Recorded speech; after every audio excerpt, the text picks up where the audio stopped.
I'm Dr. Alex Roby, and I'm here to speak with you today about poison ivy. There are many variations of the plants within the genus Toxicodendron, and for the purposes of this discussion, we will refer to these plants as poison ivy. Around 30 million Americans require medical attention each year after exposure to poison ivy. It's a sneaky little plant. It's a sneaky little plant that can be found throughout the United States, appearing in many shapes and sizes.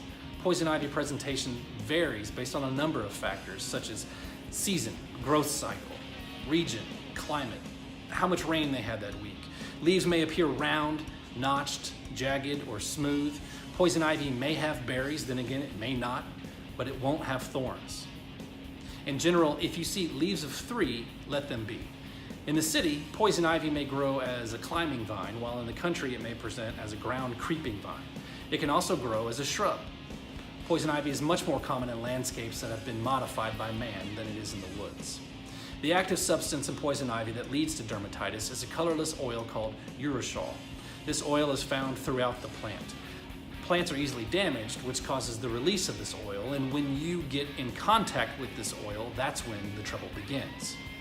If you suspect you've brushed up against a plant, remove any contaminated clothing and wash your skin with mild soap and water as soon as possible.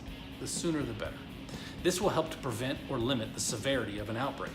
Washing the skin after the dermatitis has become apparent is useless.